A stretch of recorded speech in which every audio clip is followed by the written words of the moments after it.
Hi, this is Scott. I really appreciate our sponsors because they make the show possible. Today's show is sponsored by Developer Express. Become a UI superhero with DevExpress controls and libraries. Deliver elegant .NET solutions that address customer needs today by leveraging your existing knowledge. You can build next-generation touch-enabled solutions for tomorrow.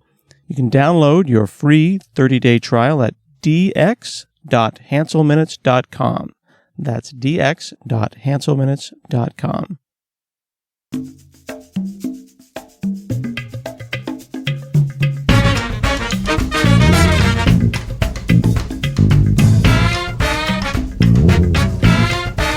From hanselminutes.com, it's Hansel Minutes, a weekly discussion with web developer and technologist Scott Hanselman. This is Lawrence Ryan announcing show number 528. In this episode, Scott talks with Rob Eisenberg, creator of the Aurelia JavaScript framework. Hi, this is Scott Hanselman. This is another episode of Hansel Minutes. Today I'm talking with Rob Eisenberg, JavaScript programmer extraordinaire, and I've actually known you for many years. We bump into each other at conferences all the time. Yeah. When did you start getting into JavaScript in earnest? I think, JavaScript specifically, it was probably about 2010. Interestingly enough, I was at Mix that year talking about MVVM, the design pattern, model view, view model, right, in the context of XAML apps. And I demoed a kind of a simple framework in like 500 lines of C# and for building apps. And I was walking away from this conversation talking to a few guys. Glenn Block was actually one of them. Mm-hmm. And they said, "Wouldn't it be cool if you could do this in HTML?" And I thought that would be sweet. And so I actually started looking around that time personally deeply into what was happening in the world of JavaScript and HTML, what were the real big problems, which, at that time they're kind of different from today. But, and I started prototyping and building stuff, and I had made a kind of personal commitment to learn JavaScript the way I had learned C# and .NET, mm-hmm. to actually really learn the language, to really learn browser APIs, to take time and to dig that, and then do a lot of research about what was kind of going on in the community and who had solved what problems, and then figure out how to kind of put together a solution for building apps that would, solve the real problems that were going on. And I was doing XAML work, but I was also doing a lot of web work, and I was building a product of my own at the time for the web. And so I kind of built then a framework in the context of my own application development called Durandal. And that kind of showed up more officially, I think, around 2012. But I had spent about 2 years behind the scenes, kind of training myself and building on that and building products with that, and then working with customers who wanted to use what I was building. And so that's kind of the story of how things kind of got started for me, I guess. Really, I'd done JavaScript, of course, in the past, but that was when I really said, okay, let's treat this like a real platform, and let's learn it the way I would learn a real platform. Mm-hmm. Let's build tools like it's a real platform and see how far we can take this. Wasn't that a little intimidating, though? Because it was starting, as I recall, to get a little bit crowded, and like JavaScript, people were starting to rise up, and you could start seeing the stars of JavaScript. And it was already a weird and complicated kind of language that people were looking at different angles. To come in and say, yeah, here's a framework that I think is a way to write apps. It's a declaration. It is. There is an aspect of that, I guess. But I think, in technology now, it's kind of an ongoing thing. You're always kind of coming into a pre-existing context and saying, well, here's something new and different, and here's why, I think that you should pay attention to this, or think about this, or consider this, or try it out. And JavaScript, is particularly interesting since the platform, when JavaScript first emerged back in the 90s, it was just intended for something different. And it's an interesting scenario because people have built apps on it, of course, very large and complicated apps, but the platform has evolved so radically underneath everything as that's been going on. Mm-hmm. And platform meaning browsers and JavaScript support. Yeah, absolutely. And so I think that because of the nature of that ecosystem, if you will, it means that the tools and frameworks and libraries actually can will end up evolving a lot faster, or the trends end up moving faster. Because if you think, say, of something like .NET, I mean, when even 1.0 was released, C# was a fairly full-featured language. But of course, then if you fast forward to several versions later, there are many better ways to do things, both in the language and in the base class libraries and different things like this. But even in, say, C# 1.0, it's a fairly well-established language in terms of its capabilities, in terms of things like how you handled modularizing code and what you could actually do with it just sort of out of the box.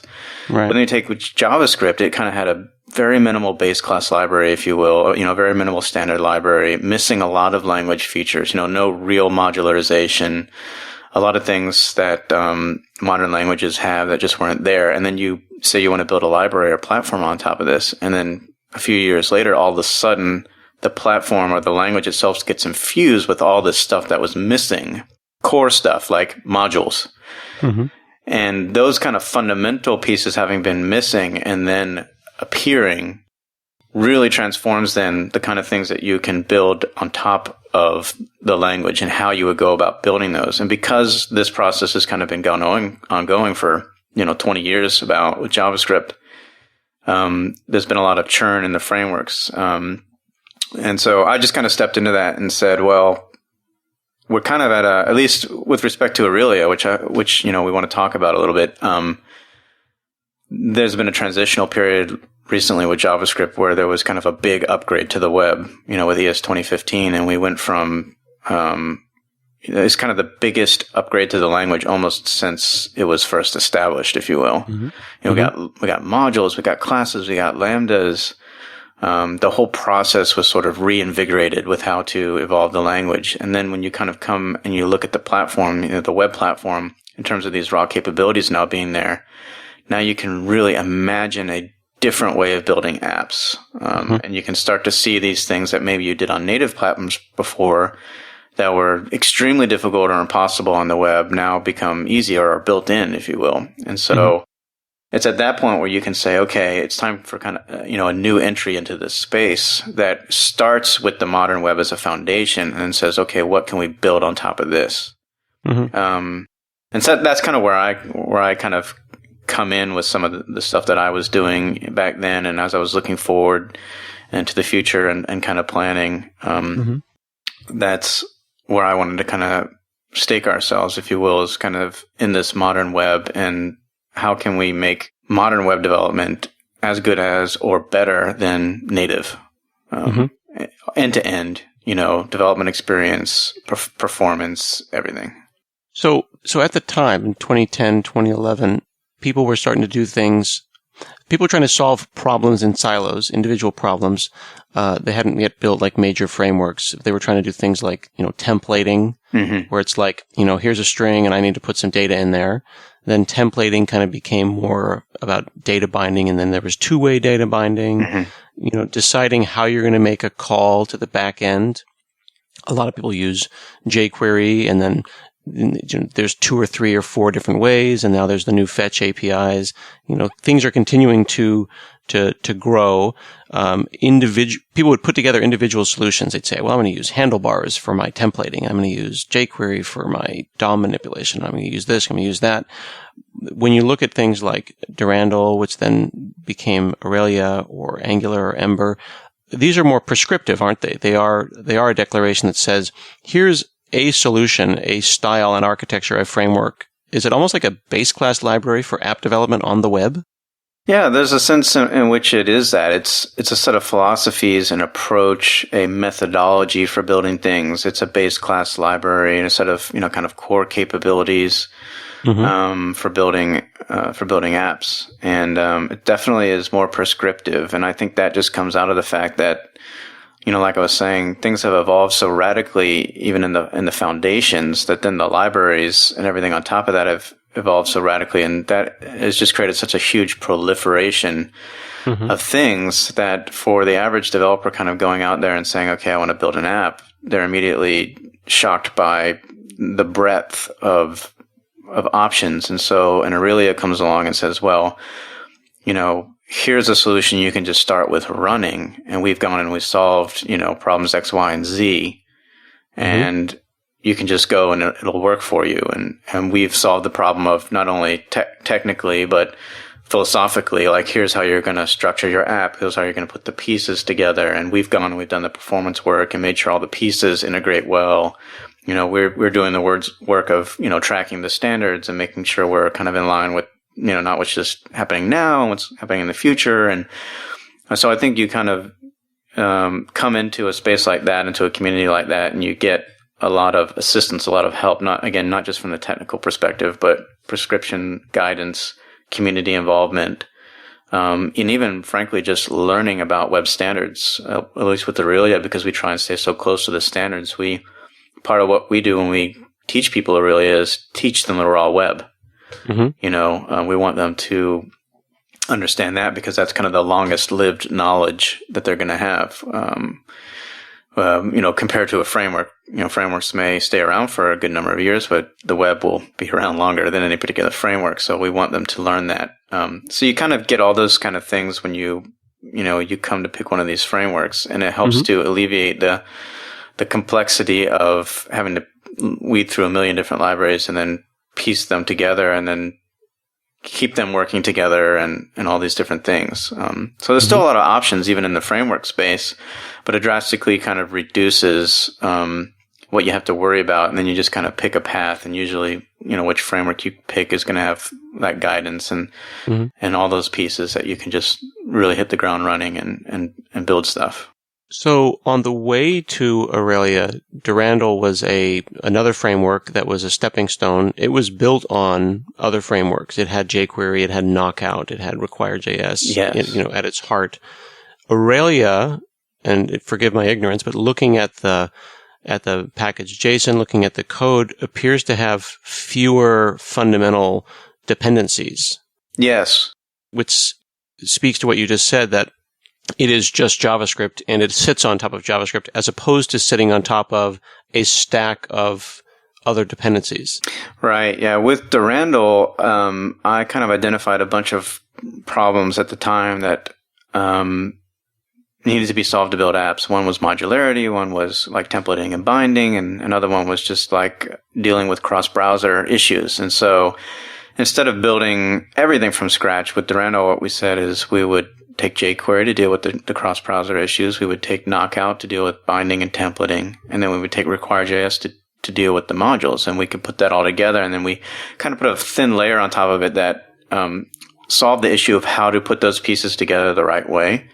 And then add some opinions and some additional capabilities for building apps. And of course, has been and still is very successful and widely used. But we hit kind of the limits of what we could do. At the same time, the web was evolving quite a bit. And so we said, what could we do if we actually started from the raw web, as I like to call it, with pure JavaScript, with no browser abstractions, and just use modern DOM APIs and modern JavaScript and reimagined how these capabilities could be implemented. And we knew that we could solve a bunch of problems in our own implementations, that we could gain a lot of performance, flexibility, standards compliance, all kinds of stuff, and provide a more solid, trustable foundation for people to build apps on, where they could kind of trust that some third-party X dependency wasn't going to change and break their whole apps, where we could guarantee that the framework would work because we kind of owned all the code, basically. So the chain of trust doesn't apply to that, to their project and your project and then jQuery and then the thing that jQuery sits on top of, et cetera, et cetera. But they do have to trust you. I mean, with all open source projects, they are buying into. But we've reduced the number of people they have to trust. And we've also put ourselves in a position where if there's an issue, we absolutely can address it, as opposed to being in some other library that we then have to go through the political process of working with them and wait for them to fix it. Some other library, we don't want some other library to break our platform, which then breaks X number of our customers. We want to be in a position where we actually can fix the problem. And so, that was, that was actually kind of part of the problems that we wanted to solve. If you look at the JavaScript space is kind of crazy, and you see, companies are spending millions, and there's, hundreds of millions, probably billions of dollars being spent in software development on top of the web, and the frameworks and tools that everybody's using, some of them are sort of like stitched together with toothpicks and duct tape, and it's kind of terrifying. I mean, there's been recently some activity around NPM. I'm sure you're aware of the one issue where the guy pulled his package and affected something like 10,000 other packages, and it's all crazy because if you look at that, kind of the way that the Node ecosystem works, one JavaScript package has a dependency on another, which has a dependency on another, which has a dependency on another. So there might be 10 levels deep of dependencies for some package that you're using that you're not even aware of. And if something happens, anywhere along that line, you can have a problem. So we wanted to, at least to the degree that it was reasonable for us, we wanted to try and eliminate those issues. That's why actually Aurelia itself, the core, has no third-party dependencies. We maintain our own polyfills. We have our own binding engine, our own templating engine. Everything is owned by the Aurelia team. Of course, it's all completely open source, MIT licensed, but we just reduce our dependencies so that we can take responsibility for, our own issues basically and deal with them. And we're doing the same kind of stuff. We're building some new tooling, some CLI tooling and whatnot, and we're just being careful not to have dependencies on others, so that we can go to our customers and say, like, we can guarantee that this works, and if it doesn't, we can actually fix it, and we can do it in a reasonable amount of time, Let me ask you this though: when people are getting started, if someone is not steeped in the JavaScript culture, or maybe is an enterprise developer who's trying to make the right decision for their company, and is trying to figure out what they're going to pick, and they've got Angular, which seems to have the support of Google, and they've got Ember, which has a lot of big personalities, behind it. How would they pick one and feel like they were educated enough? I don't have 2 years to become a JavaScript expert and then develop an opinion. It's almost like picking a religion. Mm-hmm.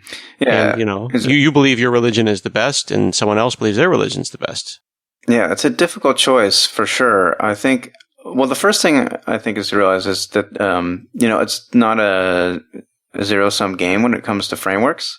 There are a lot of good choices. I think where people need to begin is thinking about, the non-technical aspects.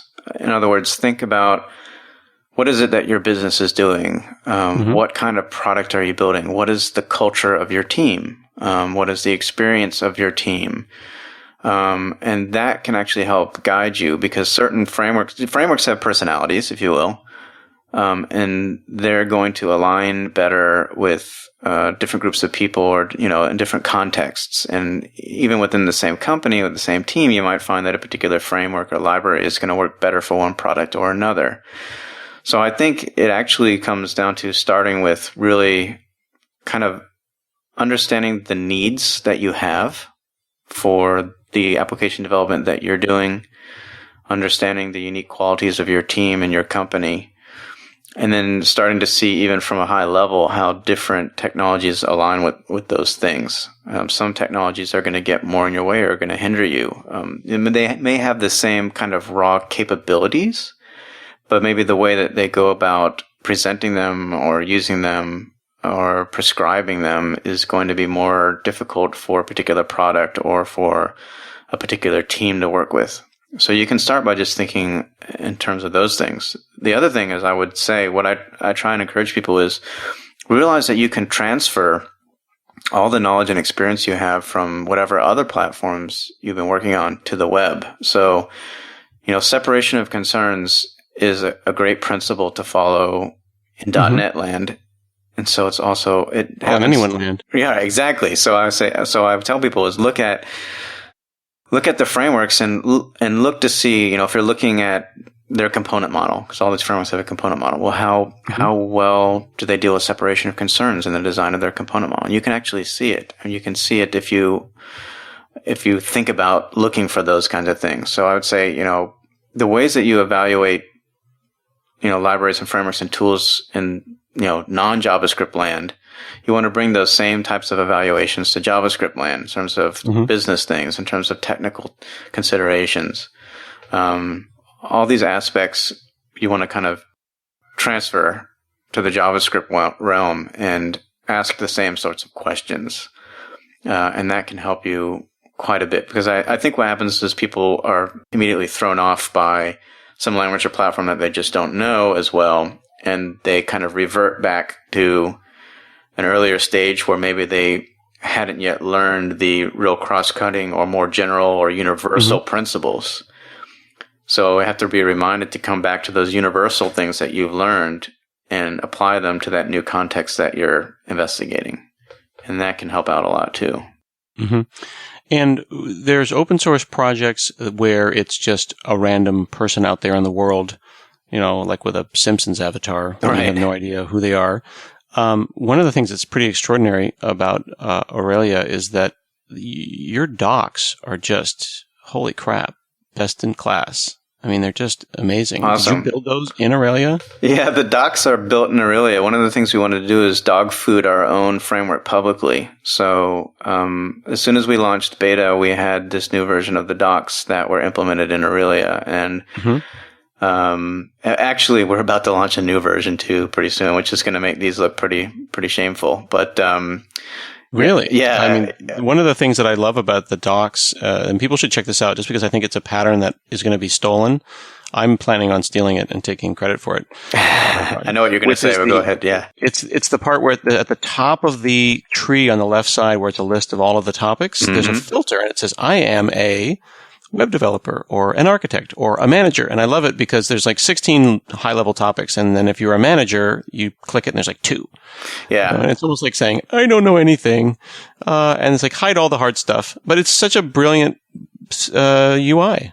Thank you. Yeah, we had this idea. Actually, I've been thinking about this for a while, and we have a chief design officer at the company. We've been thinking about this, but different people, come to your site and they're interested in different things. They care about different things. And we, when we're building technical projects, we often think about the technical docs, but, a CTO or a manager is probably going to make a decision on what gets used actually a lot of times, and they need valuable information to help them. So we kind of have these different profiles, if you will. And there's actually more. We're going to have a lot more of those too, because we think we want to help our community too. So we're going to have profiles like I am, integrating with other technology, or I want to contribute.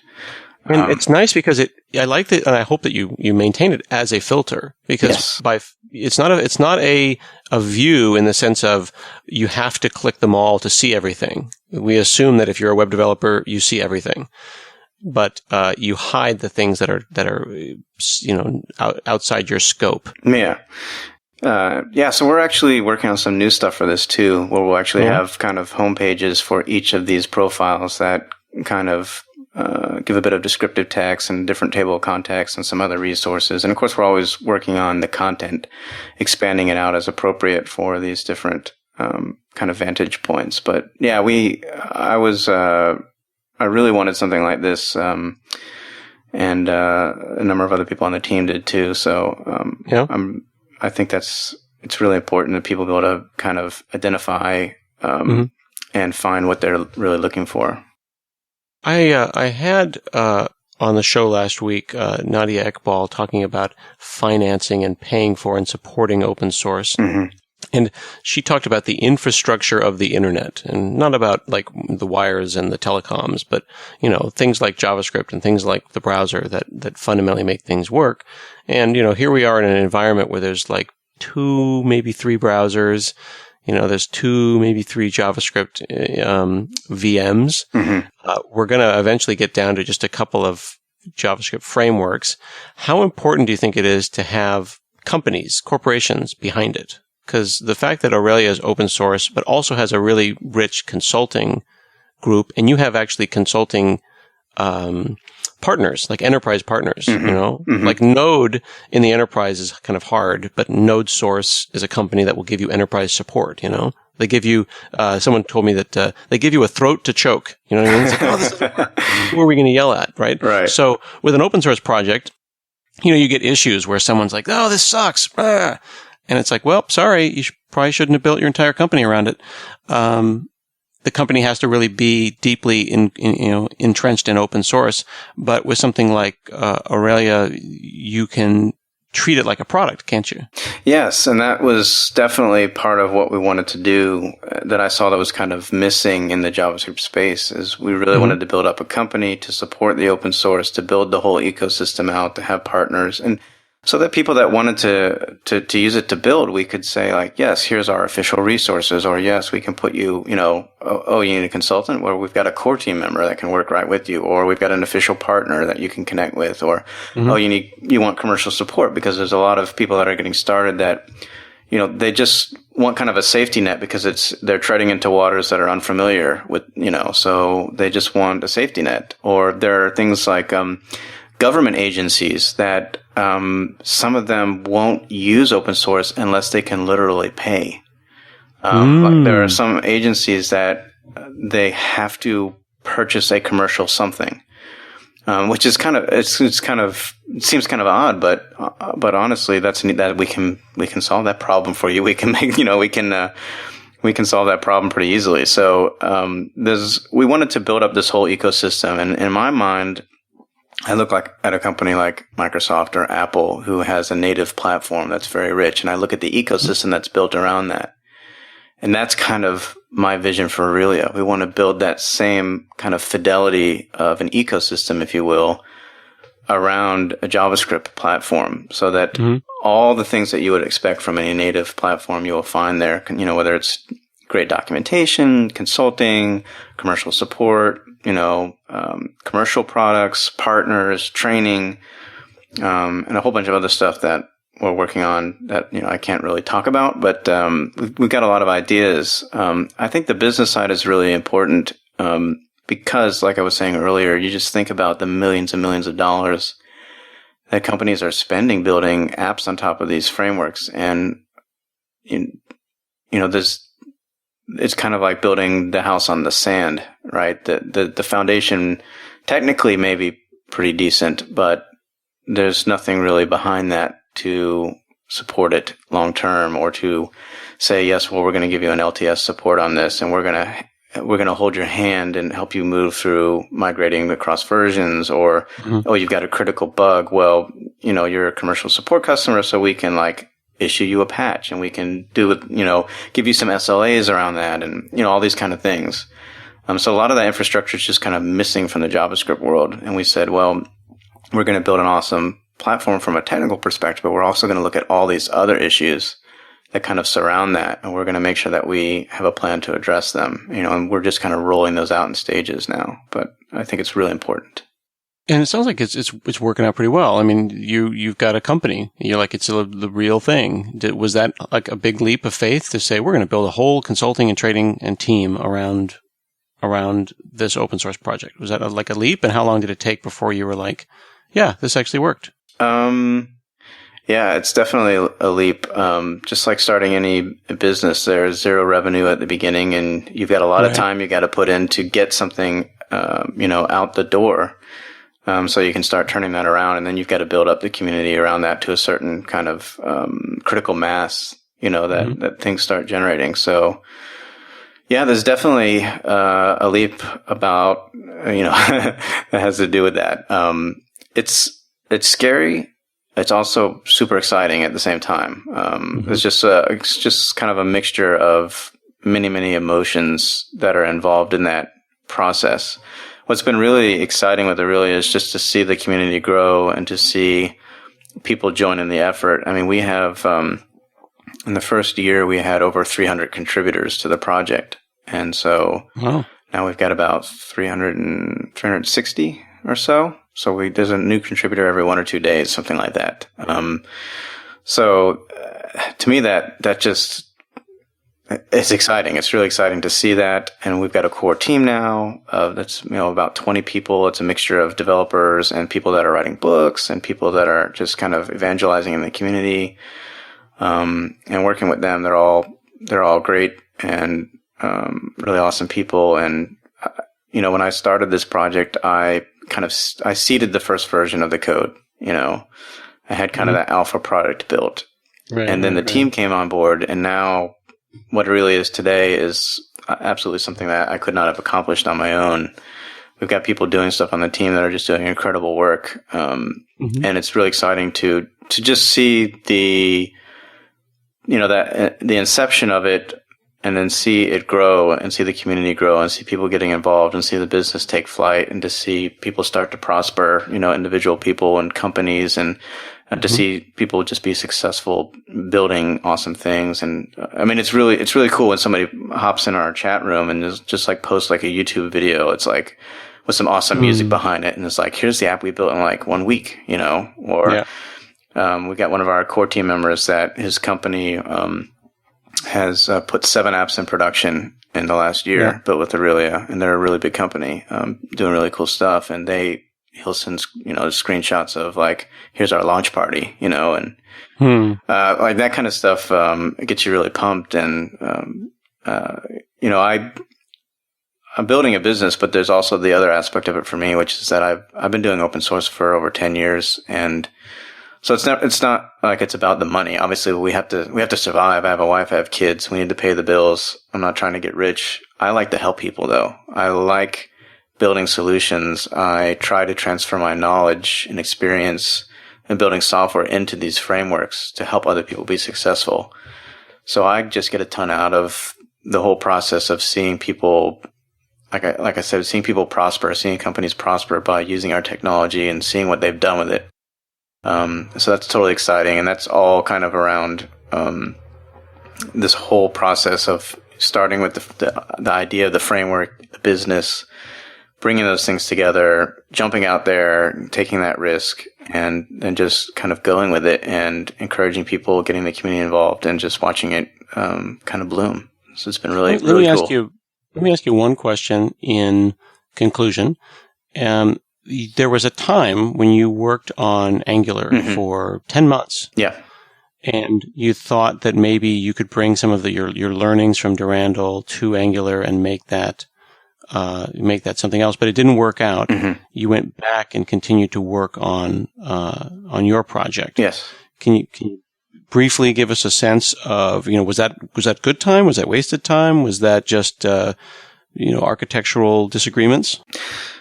It was so many things, and I can't, I have to be careful how I talk about this, because some things I can't even talk about really, from a legal perspective, and also a sense from an emotional perspective. Because for me, the things I've built and the open source I've done, is very important to me. And I have a vision. I've always had a vision for what I want to build and trying to help people. So, I'm not going to call that wasted time. I think that any experience in life you should try and draw something out of. I definitely identified problems in the JavaScript ecosystem and in the framework space that I hadn't thought as clearly, about before that experience. And that does happen to do with some of the business side of things, where I realized that things were lacking or things weren't really being addressed. So I won't say it was wasted time at all. I definitely try to draw a lot out of that experience. And when I came out of that, I was, in a sense, I had a lot of emotions, of course, coming out of that, but in one way I was invigorated to, or at least pumped to work on my own stuff again, because I knew for a certainty that I had a very clear vision of what needed to be built, and that I felt very sure about the problems that needed to be addressed. And maybe I knew a good portion of that before, but I had a certain amount of confidence coming out of that as well, that I had a deeper understanding and confidence about what needed to happen, I guess. And that's valuable on its own, of course, especially kickstarting a new company. You know, you kind of have to be in that frame of mind from the get-go, or else you have no hope of really succeeding. Very cool.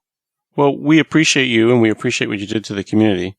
And Aurelia is a great framework people should explore. It's aurelia.io.